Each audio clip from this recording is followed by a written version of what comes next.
السلام علیکم ناظرین، میرا نام ہے ہارون اجاز۔ امید کرتا ہوں آپ سب خیریت سے ہوں گے۔ عرب اور ہندوستان کے درمیان قدیم زمانہ سے مختلف قسم کے تجارتی، معاشی اور مذہبی تعلقات پائے جاتے تھے۔ اہل عرب ہندوستان کے ساحل پر آتے جاتے تھے اور ہندوستان کے باشندے عرب سے آمد و رفت رکھتے تھے۔ صدیوں سے عرب اور ہندوستان کے لوگوں کے درمیان تجارتی تعلقات بھی قائم تھے، اور عرب کے لوگ ہندوستان کا وزٹ کرتے تھے اور ہندوستان کے لوگ عرب کا وزٹ کیا کرتے تھے۔ چونکہ عرب کے لوگوں کا اور ہندوستان کے لوگوں کا کئی صدیوں سے آپس میں تجارتی تعلق بھی تھا، اس لیے ہندوستان کے کئی لوگوں نے عرب کے ساحلی علاقوں پہ اپنی بستیاں آباد کی اور یہاں پر کئی صدیوں سے رہنا شروع کیا۔ ہندوستانیوں کی مختلف قومیں اور جماعتیں عرب کے مختلف ساحلی علاقوں پہ مستقل طور پہ آباد ہو گئی تھی۔ اہل عرب ان قوموں کو زت، سیابجا، مید، بحری ڈاکو، احامرہ، اساورہ اور سندھ اور ہند کے ناموں سے یاد کرتے تھے۔ یعنی ہندوؤں کی ایسی بہت سی قومیں ہیں جو کئی صدیوں سے ہندوستان کو چھوڑ کر مستقل طور پہ اہل عرب کے مختلف علاقوں میں قیام پذیر تھی، یعنی یہ صدیوں سے عرب کے ساحلی علاقوں پہ رہ رہی تھی۔ جن دنوں ہمارے آقا صلی اللہ تعالیٰ علیہ وآلہ وسلم نے اعلان نبوت کیا تو یہ بات پوری دنیا میں پھیل گئی، کیونکہ پوری دنیا سے عرب میں لوگ آیا کرتے تھے اور یہاں پہ آ کے تجارت کرتے تھے۔ دنیا کے مختلف علاقوں سے عرب میں جو تاجر آیا کرتے تھے، جب انہوں نے اعلان نبوت کی یہ آواز سنی تو انہوں نے بھی اپنے علاقے میں جا کے اس دین کے متعلق بتایا۔ نبی پاک صلی اللہ تعالیٰ علیہ وآلہ وسلم کے اعلان نبوت کی آواز گردش کرتے کرتے سر اندیب کے علاقے تک بھی پہنچی۔ سر اندیب وہی علاقہ ہے جس کو آج کل سری لنکا کے نام سے جانا جاتا ہے، اس کا پرانا نام سر اندیب تھا۔ ناظرین، جب ہمارے آقا صلی اللہ تعالیٰ علیہ وآلہ وسلم نے اعلان نبوت کیا تو یہ آواز تاجروں کے ذریعے سے سر اندیب کے علاقے تک بھی پہنچی۔ جب سر اندیب اور آس پاس کے لوگوں کو رسول اللہ صلی اللہ تعالیٰ علیہ وآلہ وسلم کی نبوت اور رسالت کی خبر ملی تو انہوں نے اپنی جماعت سے ایک سمجھدار آدمی کو آپ صلی اللہ تعالیٰ علیہ وآلہ وسلم کی خدمت میں روانہ کیا اور اسے حکم دیا کہ وہ جا کر آپ اور آپ کی دعوت کے بارے میں معلومات حاصل کرے۔ مگر چند رکاوٹوں کی وجہ سے وہ آدمی اس وقت مدینہ پہنچا جب آقا صلی اللہ تعالیٰ علیہ وآلہ وسلم کا ظاہری وصال ہو چکا تھا۔ یعنی سر اندیب کے لوگوں کو جب اعلان نبوت کا پتہ چلا، ایک نئے دین کے متعلق پتہ چلا، تو انہوں نے اس خبر کی تصدیق کے لیے اور اس دین کے متعلق انفارمیشن اکٹھی کرنے کے لیے اپنا ایک وفد تیار کیا اور اس کو مدینہ شریف میں بھیجا گیا۔ یہ وفد 2 ممبران پہ مشتمل تھا، یعنی اس وفد میں 2 لوگ شامل تھے، اور یہ انتہائی تاخیر کے بعد مدینہ شریف میں پہنچا۔ جب یہ وفد مدینہ میں پہنچا تو اس وقت حضرت عمر فاروق رضی اللہ تعالیٰ عنہ کا دور چل رہا تھا۔ یعنی یہ جب وفد اپنے سفر پہ روانہ ہوا تھا تو سفر کے دوران کسی رکاوٹ کی وجہ سے یہ وفد لیٹ ہو گیا تھا، اور یہ اس وقت مدینہ میں پہنچا تھا جب حضرت عمر فاروق رضی اللہ تعالیٰ عنہ کی حکومت چل رہی تھی۔ اس وفد نے حضرت عمر فاروق رضی اللہ تعالیٰ عنہ کا دور دیکھا اور آپ رضی اللہ تعالیٰ عنہ کا رہنا سہنا دیکھا، آپ کا سادہ لباس دیکھا، آپ کا انصاف دیکھا۔ یہ ساری معلومات اکٹھی کرنے کے بعد یہ وفد سر اندیب کی طرف روانہ ہو گیا، اور وہاں جا کر انہوں نے سر اندیب کے لوگوں کو اس نئے دین کے متعلق بتایا کہ یہ دین کتنا ہی اچھا ہے، اس کے اندر سادگی کو کتنا پسند کیا جاتا ہے، اور یہاں کا جو حکمران ہے وہ کتنی سادگی سے زندگی گزار رہا ہے، اور وہ کتنا بڑا عادل ہے اور انصاف کو کتنا زیادہ پسند کرتا ہے، وہ غریبوں کے ساتھ بھی ہمدردی کرتا ہے اور وہ سب کے ساتھ برابری کا سلوک کرتا ہے۔ سر اندیب کے لوگوں کو جب ان معلومات کا پتہ چلا تو وہ اسلام سے بہت زیادہ متاثر ہوئے اور بہت سے لوگوں نے اسلام قبول کیا۔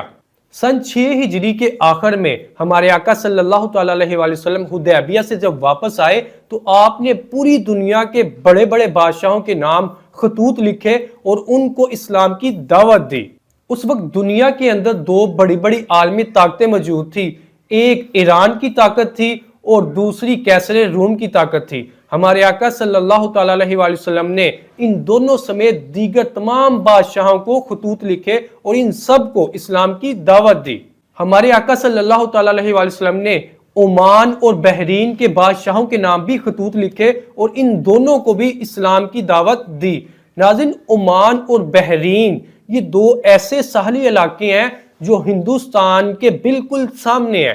عمان اور بحرین عرب کے ایسے ساحلی علاقے ہیں جو بالکل ہند کے بحری رستوں میں واقع تھے، اس لیے ان علاقوں کو بھی فتح کرنا بہت ضروری تھا۔ ہمارے آقا صلی اللہ تعالیٰ علیہ وآلہ وسلم نے حضرت عمرو بن عاص رضی اللہ تعالیٰ عنہ اور حضرت ابو زید الانصاری رضی اللہ تعالیٰ عنہ کو وفد بنا کر عمان کے بادشاہوں کے پاس بھیجا اور ان کو اسلام کی دعوت دی۔ حضرت عمرو بن عاص رضی اللہ تعالیٰ عنہ اور حضرت ابو زید الانصاری رضی اللہ تعالیٰ عنہ جب عمان کے بادشاہوں کے پاس پہنچے تو ان کو اسلام کی دعوت دی۔ اس وقت عمان میں عبید و جعفر کی حکومت تھی۔ ہمارے آقا صلی اللہ تعالیٰ علیہ وآلہ وسلم نے حضرت عمرو بن عاص رضی اللہ تعالیٰ عنہ اور حضرت ابو زید الانصاری رضی اللہ تعالیٰ عنہ کو یہ پیغام دیا تھا کہ اگر عمان کے بادشاہ اسلام قبول کر لیں اور وہ حق کی گواہی دیں اور رسول اللہ صلی اللہ تعالیٰ علیہ وآلہ وسلم کی اطاعت کریں تو عمرو بن عاص ان کا امیر ہوگا اور ابو زید الانصاری عمان کے بادشاہوں کو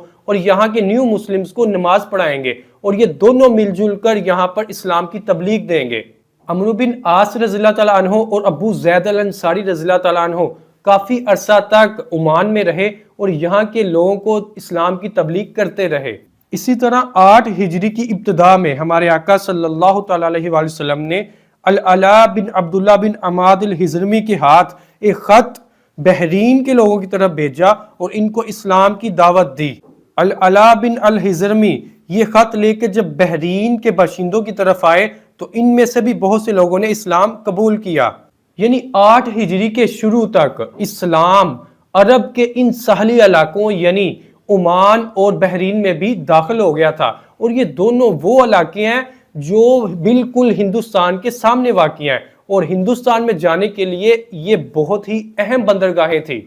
کیونکہ بحرین بہت ہی اہم جگہ پہ واقع تھا، اس لیے ہمارے آقا صلی اللہ تعالیٰ علیہ وآلہ وسلم نے اس علاقے یعنی بحرین کو بہت ہی اہمیت دی اور یہاں پہ اپنی طرف سے 2 حکام مقرر فرمائے، ایک علا حضرمی رضی اللہ تعالیٰ عنہ اور دوسرے حضرت ابان بن سعید رضی اللہ تعالیٰ عنہ کو یہاں پہ حاکم بنایا گیا۔ یہ دونوں کافی عرصہ سے یہاں پہ حکومت کرتے آئے۔ ہمارے آقا صلی اللہ تعالیٰ علیہ وآلہ وسلم کے ظاہری وصال کے بعد حضرت ابو بکر صدیق رضی اللہ تعالیٰ عنہ نے حضرت علا بن حضرمی کو دوبارہ پھر اس علاقے کا حاکم مقرر کر دیا۔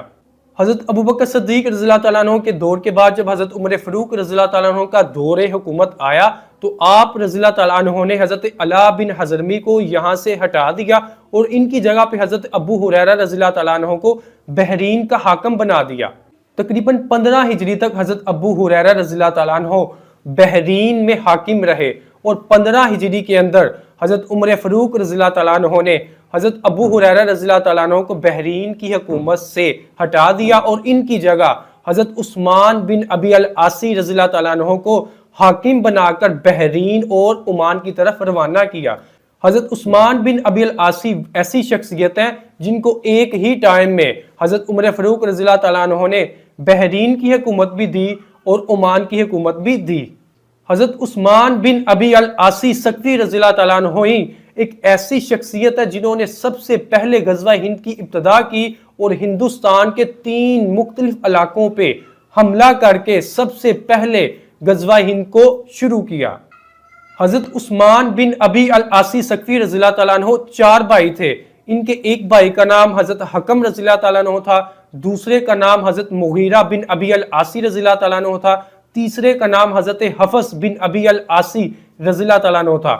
حضرت عثمان بن ابی العاصی رضی اللہ تعالیٰ عنہ جب بحرین میں آئے تو انہوں نے اپنے بھائی حضرت حکم رضی اللہ تعالیٰ عنہ کو بھی بحرین میں بلا لیا۔ جب حضرت حکم بحرین میں آ گئے تو حضرت عثمان بن ابی العاصی رضی اللہ تعالیٰ عنہ خود عمان میں چلے گئے اور اپنے بھائی کو بحرین میں چھوڑ دیا۔ عمان میں جانے کے بعد حضرت عثمان بن ابی العاصی نے ایک اسلامی لشکر تیار کیا اور اس لشکر کو بحرین میں اپنے بھائی حضرت حکم بن ابی العاصی کے پاس بھیجا۔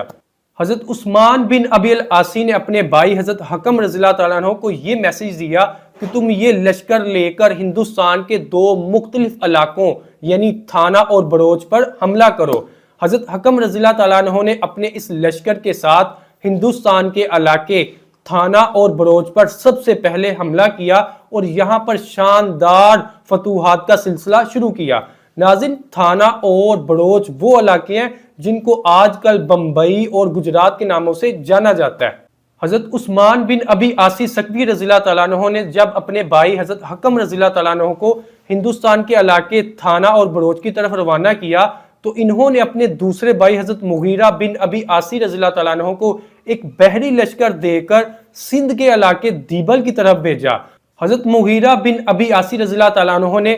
دیبل کے علاقے کے اوپر حملہ کیا اور یہاں پر بھی شاندار فتوحات کا سلسلہ شروع کیا۔ حضرت عثمان رضی اللہ تعالیٰ عنہ کے یہ دونوں بھیجے گئے لشکر، یعنی حضرت حکم رضی اللہ تعالیٰ عنہ کا لشکر اور حضرت مغیرہ رضی اللہ تعالیٰ عنہ کا لشکر، جنہوں نے تھانہ، بڑوچ اور دیبل کے علاقوں کے اوپر حملے کیے اور ان سب علاقوں کو فتح کیا۔ فتوحات کے بعد یہ دونوں لشکر کامیابی کے ساتھ بحرین کی طرف روانہ ہو گئے اور اپنے بھائی حضرت عثمان بن ابی عاصی سے ملاقات کی۔ جب یہ دونوں لشکر حضرت عثمان بن ابی العاصی رضی اللہ تعالیٰ عنہ کے پاس کامیابی سے لوٹے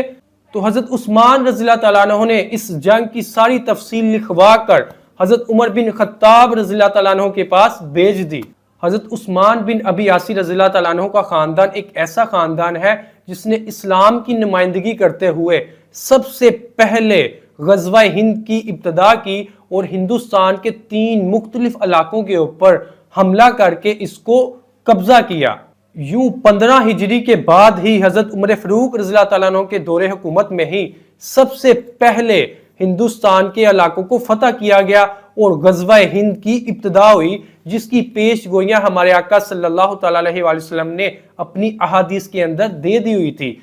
نیکسٹ سیشن کے اندر ہم بات کریں گے کہ حضرت عمر فاروق رضی اللہ تعالیٰ عنہ کی دور حکومت کے بعد کس شخص نے غزوہ ہند کے اندر حصہ لیا اور ہندوستان کے اوپر مکمل طور پہ حملے کیے۔ انشاءاللہ نیکسٹ سیشن کے اندر ہم اس ٹاپک کے اوپر بات کریں گے۔ تھینک یو، اللہ حافظ، پاکستان زندہ باد۔